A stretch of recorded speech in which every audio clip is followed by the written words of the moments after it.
O kanina tinatanong kita, ba't hindi mo matandaan kung kailan siya na-assign at saka namatay? Yung exact date po ang hindi ko matandaan, Mr. Chair. Huwag kang mag-abogado dito. Sorry po, Mr. Chair. Nung tinanong kita kanina, sabi mo, hindi mo na matandaan. Why? Hindi ko po alam, Mr. Chair, na... Station 1 commander ka, hindi mo alam na nire-relieve siya? You're lying. Hindi ko po maalala, Mr. Chair, kung bakit Nako, na-relieve. huwag tayo maglokohan dito, ha? Bata mo yung dalawa, bit-bit mo pa Kalamba, at then bumalik ka sa Cebu, tapos mo hindi mo alam. Itong si Albutra, kanina pa to eh. Napakasinungaling to, kung hindi mo makuha, hindi sasagot ng tama. Ngayon, bata mo yung dalawa, tapos hindi mo alam. I have no direct idea talaga, Mr. Chair. Mr. Chairman, now I move to cite in contempt Captain Albutra for lying in this committee in violation of Section 11, Paragraph C of our rules. So move, Mr. Chairman. Okay, thank you, Congresswoman Luistro. Congressman Paduano, you're now recognized. Thank you, Mr. Chairman. Follow up lang to kay Captain Albutra. You mentioned about two police personnel that you brought to Calamba. Sino ngayong dalawa? Mr. Chair, PO3 Eugene Calumba and... PO3 Eugene Calumba, Mr. Eugene Chair. Calumba And SPO2 Miljen Bulandres, Mr. Chair. SPO2 Miljen Bulandres po, Mr. Chair. Bulandres. Yes, Active Mr. pa ba sila sa duty ngayon? Si Eugene Calumba po, Mr. Chair, ay namatay na po siya, Mr. Chair. Namatay. Opo, Mr. Chair. What cause of his death?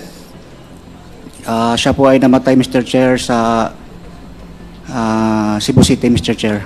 Cause, ang tinatanong ko, ano yung Nabaril po siya, Mr. Chair. binaril? Opo, Mr. Chair. Kailan yon? Hindi ko na po maalala, Mr. Chair, yung date, Mr. Chair. Hindi mo na malaman? Sige nga.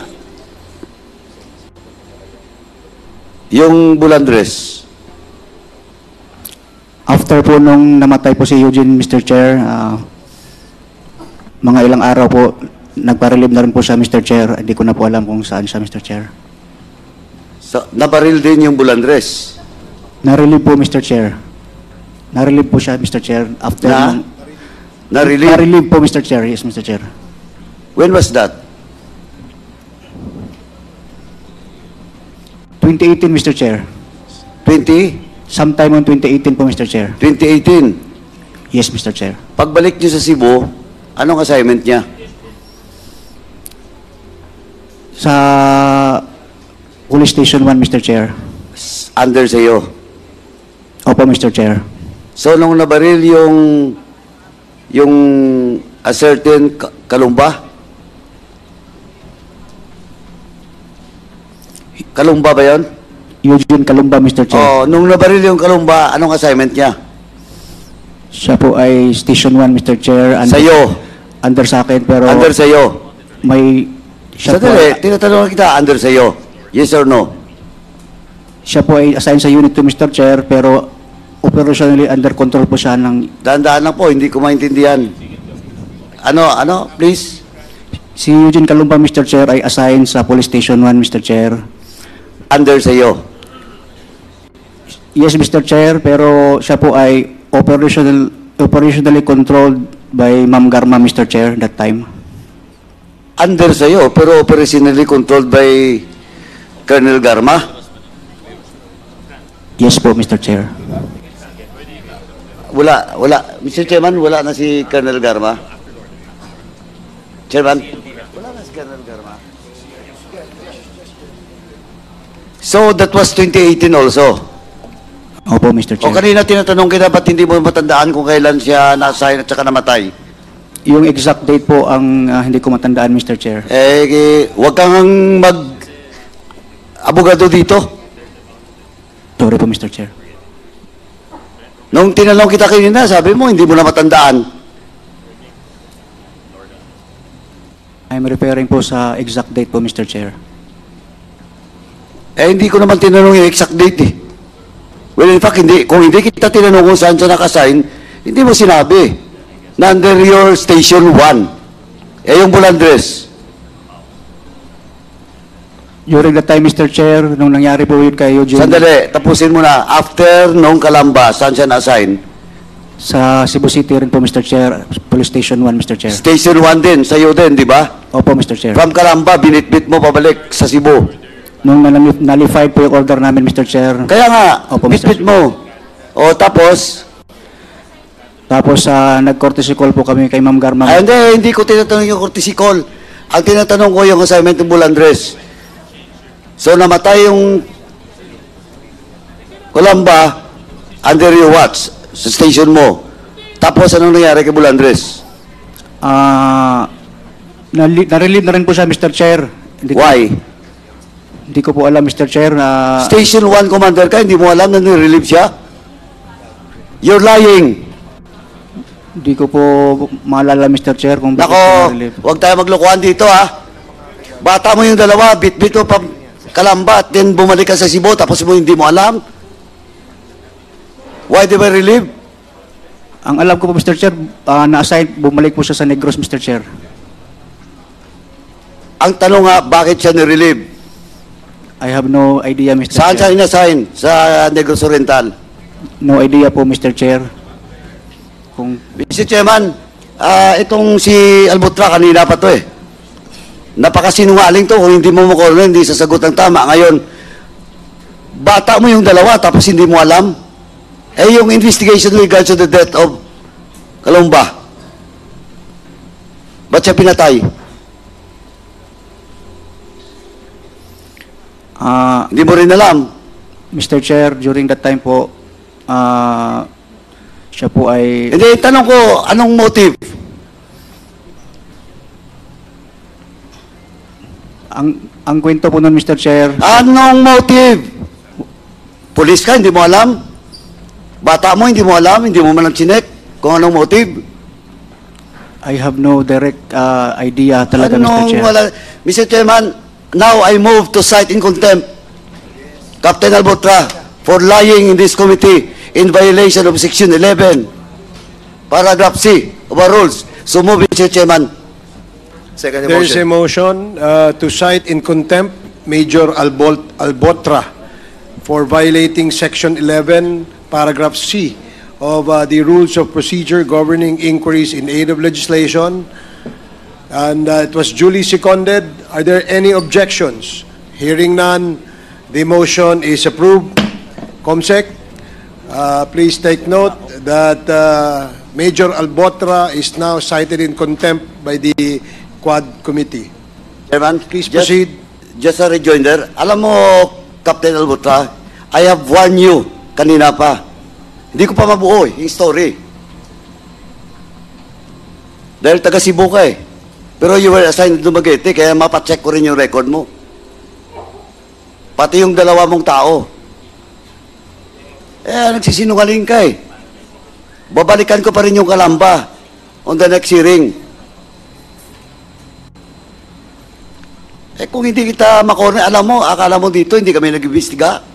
Akala mo dito, hindi namin alam kung paano kukunin yung mga information.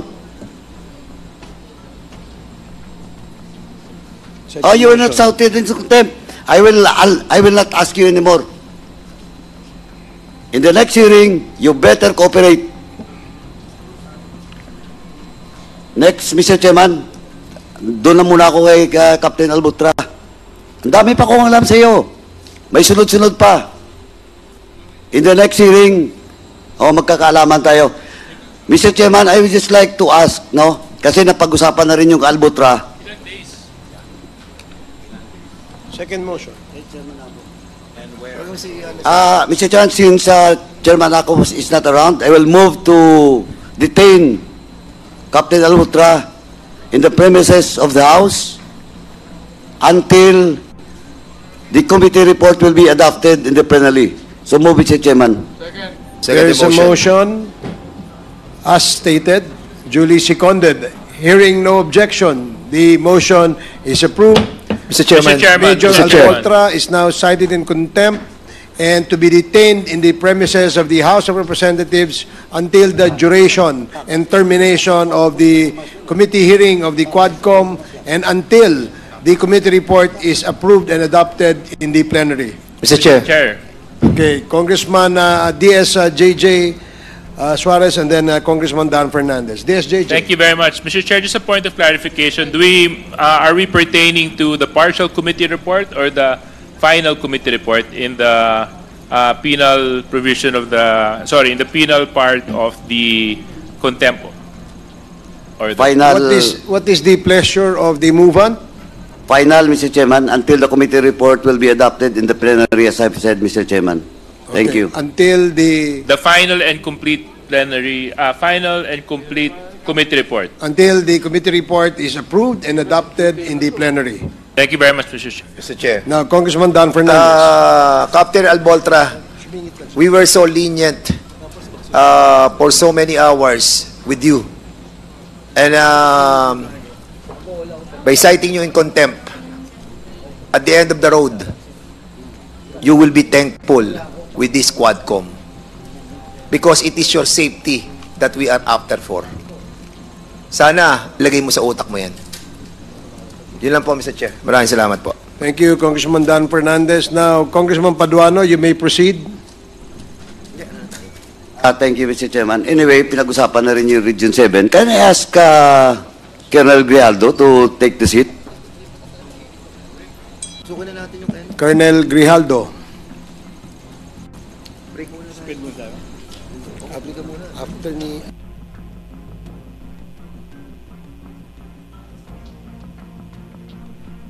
Colonel, pangunahan lang kita. I hope you will answer my question truthfully. Now, have you been assigned in Region 7? Yes, sir. When was that? 2018. Just 2018 I could not remember to? the exact date, Your Honor. Sorry? 2018, Two? 2020, Your Honor. So, you're 2 years. What is your yes, Your assignment Honor. in Region 7? I was then the regional force commander, Your Honor. RFMB, RMFB, Your Honor. yung mobile. Yes, Your Honor. So, 2018. Are you familiar with Operation Sauron?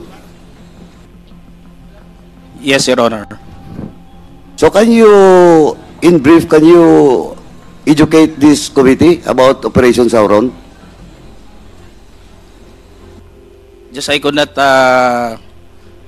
we're just augmenting the operation, Your Honor. Again, tinanong kita kanina, are you familiar with the Operation Sauron? Sabi mo, you're familiar. It is Tinanong a- kita, please educate us in brief. Ang sagot mo sa amin, you're just augmenting. Ano ba talaga? Alam mo ba yung Sauron o hindi? Yung ano sir, yung order nyo sir, sa Oron sir is a regional activity, Your Honor. Correct. Being implemented by, mainly by, what unit? All unit, Your Honor. All unit ng region. Yes, Your Honor. Sa region, anong pinakamaraming units? Personnel. Di ba yung sa'yo? Tama? Yes, Your Honor. Oh. Now, yung sinasabing augmenting, why should you augment? Kaya may pinakamalaking unit, personnel, tapos, o sige nga, what is Operation Sauron? Please. We're only part of the Ang tanong ko nga, sinagot mo kanina, alam mo. In brief, please educate us what is Operation Sauron. it is a internal security operation, Your Honor. Internal security operation not related to drugs. No, Your Honor. Are you sure of that? Yes, Your Honor. Are you familiar with the death of the mayor of Ayungon? I could not recall, Your Honor. You that recall? Yes, Your Honor. Sigurado ka? Yes, Your Honor. Hindi ka ba kinasuhan doon? Mayor of Mayor of Ayungon, town in Negros Oriental. No, Your Honor. So hindi ka pamilyar? No, Your Honor.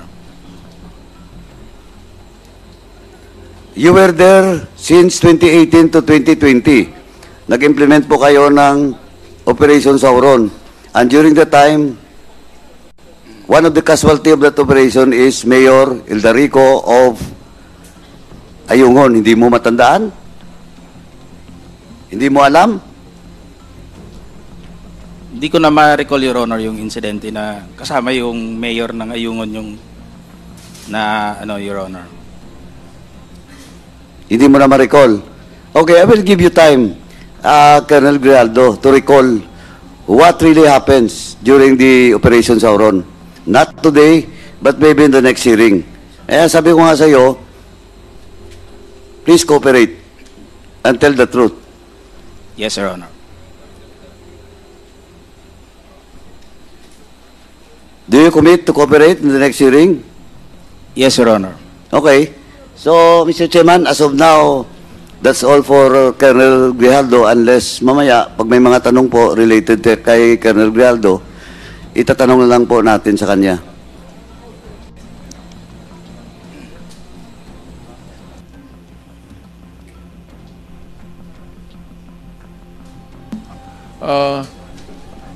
Okay. Who is the next interpolator? Mr. Chair, if I may be recognized, Go ahead, Attorney Geldo. may I just inform the Quad Committee that under the circular that was signed by then PNP Chief Bato de la Rosa, MC Memorandum Circular 16-2016, it contains the terms negate and neutralize, which were, as explained by General Gigi Lasso of PIDEA, which really mean to kill. And that is something that we have been emphasizing from the beginning, that it was that circular that operationalized the war on drugs and gave the imprimatur to the PNP to kill by using those words, negate and neutralize. That's all, Mr. Chair. Thank you, Attorney Jokno. The manifestation is noted. The parliamentary status is that the Congresswoman Jinky Luiso has the floor and interpolating our resource person. However, since Colonel Garma is not present at the moment, we will now proceed with the interpellation of Congressman Paduano to Colonel Hector Grijaldo. Congressman Paduano, please proceed. Mr. Chairman, I'll just ask with regards to Operation Sauron to address to Colonel Grijaldo on the next hearing. And on record, he committed that he will cooperate in the next hearing with regards to it. Kasi po, hindi lang po question of augmentation nangyari doon. Kasi kayo po ang may pinakamalaking unit in Region 7. So, I hope in the next hearing, you will tell the truth. Thank you, Mr. Chairman. Okay, That's all thank you, for now. Congressman Paduano. Mr. Chair, can I Mr. have... Chairman, can I just have a few questions? Congresswoman Luiso Jinky, first, of course. and then DS-JJ. No. I always give a due courtesy to our women legislators. Thank you, DSJJ. I just want to be enlightened about the manifestation given by Attorney Chel Jokno. Ano po ba talaga yung literal na meaning nung negate? And when you share this circular, and you said that that really means to kill, do you mean to say that by negate, by PNP language, its meaning now is to kill? Is that what you mean to say, Attorney? Yes, Your Honor. Actually, Colonel Espinido also in a previous hearing used the term neutralize to mean to kill. He testified to that. And today, the PDEA chief has also used those terms in the same way. Nung una po namin nabasa yung memorandum circular na pinirmahan ni General De La Rosa, doon po kami nagtaka kasi alam naman natin na yung trabaho ng PNP ay mag-case build-up, manghuli, at magsampa ng reklamo. Pero nagtaka kami kung bakit dinagdagan pa nila ng to negate and to neutralize when those are not legal terms and those are not part of the duties of any member of the Philippine National Police. That led us to conclude that yun ang ibig sabihin, and that has been confirmed by several members of the PNP before this Quad Committee. Would you agree with me, Attorney, that literally, by negate, it means to belie. By neutralize, it means to remove the danger. That's the literal meaning. Yes, Your Honor. In ordinary parlance, that is the meaning. But I think if you were to ask the members of the Philippine National Police and those involved in law enforcement in our country, ang pagkaintindi na po nila ng neutralize at negate ay ganun din sa nabanggit ni PIDEA General Gigi Lasso. In other words, what gave the term negate and neutralize the meaning which is to kill is the concept of war on drugs that has been introduced, that was introduced during the past administration. Yes, Your Honor. Thank you, Mr. Chair. Thank you, Congresswoman Luistro. Just for clarification, Attorney Jokno, so when you say negate, this is in the PNP parlance, meaning eliminate, extricate, kill. Yun po ba ang ibig sabihin nun? Yes, Your Honor, especially in the context of the circular issued by then Chief De La Rosa in the war on drugs. In the absence of a specific word, say kill, would that be interpreted as kill as well? That is our conclusion because if they meant to apprehend or to charge or to conduct case build-up, madali lang po sabihin yun eh. Hindi na kailangan sabihin na mag-negate o mag-neutralize. But isn't negate imply that parang neutralize in a way that to stop its operation, you neutralize, you stop it. Isn't is that the way it is? It should be understood. Sa atin po mga ordinaryong mamamayan, ganun po yung pagkaintindi natin. But I recall Colonel Espinido in a previous hearing before this committee also said that to neutralize means to kill or to eliminate. Okay, thank you po. Let me ask naman the opinion of Colonel Grijaldo. Does negate mean kill in the PNP parlance? It is being used, sir, as to negate or to stop or to I mean, sir, na parang na ano na, sir, na ano na yung ano niya, na negate na, sir. Kunyari, sir, nasa listahan na negated na yung operation niya, sir. Yun yung ginagamit sa PNP. To stop, but does that mean in the PNP lingo, does that also mean to kill? No, sir. No. Si Colonel Patay, ganun din po ba ang Yes, Your Honor, that doesn't mean that negation is killing. That's stopping his or her activities. Thank you. Si Colonel Castillo, ano po ang inyong opinion? Sir, ganun din po. Ganun din. Si Colonel Petalio. Ganun din, sir. Ganun din po. Si Colonel Garduque. Yes, sir. The same, sir.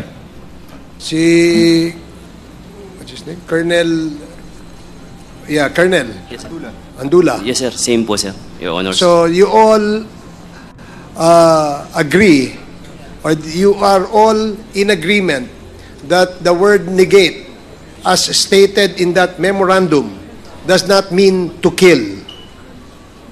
Yun ang inyong pagkakasabi, hindi ba? So, how do you now how do you now negate a high-value target, a drug lord? Paano yun? Alam nyo manglalaban yun. Hindi magpapahuli ng buhay yun. It's just a thought na I'd like to expound eventually. So, At this point, I'd Mr. like to Chair. thank, yes, DSJJ? I think I was the one after Congresswoman G. Yeah, I'm sorry, I completely forgot. Yes, DSJJ, you're now Yeah, recognized. just a few questions lang dito kay Captain Albotra. Captain Albotra. Kailan kayong bumalik ng Cebu? Cebu ba ang binalikan yung probinsya pagkatapos yung ma-assign dito sa Region 4A? Opo, sir. Your Honor, Mr. Chair. So gaano katagal kayong naglingkod dito sa Region 4A? Yung duration po ng order, sir, was from June 4 to 27, sir. June 4 up to? June 27, 2018 po, sir. So ilang buwan yun? Less than a month lang po, sir. Less than a month? Yes, sir. So less than a month lang yung operations mo dito sa Region 4? Actually, sir, the actual operation, sir, is only 6 days, sir. 6 days lang? Yes po, sir, kasi nag-courtesy call pa po ako, sir, ng region, PPO. Tapos umuwi pa po ako, sir, kasi birthday ni ni wife ko, sir. Tapos saka ako nakabalik, sir. Ito ba regular practice sa PNP na pag nag-assign ng mga officers sa iba't ibang lugar, less than a month lang ang kanilang tour of duty? Your Honor, Mr. Chair, hindi po, Mr. Chair. So, hindi, di ba? Yes, Mr. Chair. So, bakit napakaikli ng iyo? Very unexpectedly po, Mr. Chair. Na-nullified nga po yung order namin, Mr. Chair. Tapos, sa tagal ng career mo, ilang beses ka na nabigyan ng ganitong order na na-assign tapos sa maikling panahon lang, naibalik ka din sa pinanggalingan mo? Yun lang po, Mr. Chair. That was the one and only time? Yes po, Mr. Chair. Nung inassign ka sa Region 4A, sino-sino yung nakasama mo ulit? Nagbanggit ka ng mga pangalan kanina. Sino-sino sila? You mean to say yung kasama ko from Pro 7, Mr. Chair? Yung kasama mo, Si Eugene Calumba and SPO 3 Bulandres, Mr. Chair. Calumba at saka si SPO 3 Miljen Bulandres po. Bolantes. Opo, Mr. Chair. Parehas sila galing Cebu. Kasabay mo sila. Opo, Mr. Chair. So kayong tatlo, hinugot sa Cebu, dinala sa Region 4A. Tama? Opo, Mr. Chair. At pagkatapos ng kulang-kulang isang buwan, kayong tatlo, ibinalik ulit sa Cebu. Tama? Tama po, Mr. Chair, kasi na-cancel po yung order namin, Mr. Chair. So, yung dalawa mong kasama, si Bolantes. Bolantes nga ba yung pangalan? Opo, Mr. Chair. Nasaan na siya ngayon? Nung na-relieve po siya, Mr. Chair, from Station 1, hindi ko na po alam, Mr. Chair, kung saan na pong unit siya na-assign, Mr. Chair. Tapos yung isa niyong bang kasama, Siya po ay namatay, Mr. Chair. kailan siya namatay? Sometime in June 2018 yun, Mr. Chair. Anong dahilan kung bakit siya namatay? Nabaril po siya, Mr. Chair. Bakit siya nabaril?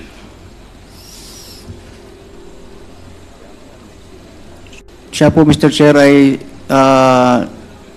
sabi po, Mr. Chair, na nag-surveillance na po siya, Mr. Chair. Ulit, pwede mong lakas-lakasan ng konti yung boses mo? Sabi po, Mr. Chair, nag-surveillance na po siya, Mr. Chair. Nag-ano? Nag-surveillance po. Nagsusurveillance siya kanino? No idea po, Mr. Chair. Sigurado ka? Yes, Mr. Chair. Kaibigan mo ba itong yumaong police? Nagkasama po kami, Mr. Chair, before. Kaibigan kayo? Pwede po, Mr. Chair. So, magkaibigan kayo, magkasama kayo, kasi lang hindi mo kilala kung sino yung sino-surveillance niya, ganon? Yes, Mr. Chair. Okay. Kasi meron ako nabasang isang article tungkol sa pagkamatay ng isang opisyal, isang pulis At may kinalaman to. Ito ba si Eugene Calumba? Ito ba yung binabanggit mo? Opo, Mr. Chair. Siya po. So binabanggit mo na may sinusurveillance siya, kaya siya binaril. Correct? Tama ba yung kwento mo? Sabi mo may sinusurveillance siya, di ba kanina? Mr. Chair, yan po ang sinabi sa akin ni Ma'am Garma, Mr. Chair. Sino nagsabi sa'yo? Si Ma'am Garma po, Mr. Chair. Miss Garma, nabanggit po kasi yung pangalan ninyo. Would you want to shed light into yes, this? Sir. I think, Mr. Chair, nung nangyari po yun, Mr. Chair, I was in Guam. Nag-attend po ako ng 1 week na seminar in compliance po dun sa PhD ko. And then when I returned, tapos na po yung ganong pangyayari. And I just relied on reports na lang po. If I could confirm it to Yes, of course. Albota, correct, right? Tama po, ma'am. Wala po kayo sa Cebu, ma'am. Yeah. So, nung nangyari po yun, sir, may OIC po. And yung nadatnan kong report, it appeared to be na nag-surveillance and napansin nung subject na sinusurveillance daw siya. So, nagkaroon po ng putukan or something. Kaya nabaril yung Calumba? Yes, sir. Okay. So, yun po ang report na nung dumating po ako. Okay. So, nabutan ko na po yun. Tapos na po yung ganung pangyayari, Mr. Chair. Do you confirm this, Captain Albotra? Your Honor, Mr. Chair, yes, Mr. Chair, wala po si ma'am kasi sa Viber po siya tumawag sa akin, Mr. Chair, that time. Yeah, that's my only point, Mr. Chair. I just wanted to get the story straight kasi kung mapapansin natin dun sa video kanina, similar din, no? Merong sino-surveillance, tinitignan muna yung munisipyo, tapos eventually nakita natin na nung lumabas yung mayor ng Los Baños, pinutukan ng 3 beses, patay. So unfortunately dito naman may nagsusurveillance, kaso lang mukhang napansin nung bodyguard yata ng isang opisyal ng Cebu City, councilman yata kung hindi ako nagkakamali, na sino-surveillance tapos saka nabaril yung kasamahan ni Captain Albotra. So I just wanted to put that on record, Mr. Chair. Thank you very much. Thank you, Congressman Suarez. Just a reminder, no, meron pa ho tayong 2 pa hong resource persons na pinatawag sa ngayon. Ito ho yung mga jail guards na nandoon sa Albuera, Leyte, at saka yung mga kapatid ni Kerwin Espinosa ay nandito rin. They flew in from Albuera as well. At saka nandito rin po ang 2 resource persons natin na si Colonel Edilberto Leonardo at saka si Colonel Rina Garma. So we will now proceed. I'd like to thank Mr. Tamisin. Mr. Chair. Yes. Just want to make a manifestation, please. Okay, Congressman Abante, you're recognized for your manifestation. Attorney Chel Jokno said that the word neutralize means to kill, no? Then when our chairman asked our police officers if that would be the right word, they said no. Colonel Giraldo, Colonel Patay, Colonel sino yung pangatlo? Castillo. Petillo. All of them said no. Now, I refer to the dictionary on the word neutralize. Hindi ko alam kung itong mga colonel, dictionary na ito. Palagay ko, alam nyo naman ang ibig sabihin niya. Ito nakalagay, oh. To kill. Neutralize means to kill, destroy, to put to death deliberately, assassinate, execute, liquidate, murder, rub out, slay, terminate, take out. So, Mr. Chair, I do not know where our colonels who are graduates of the Philippine National Police Academy got their meaning on the word neutralize. Thank you, Mr. Chair.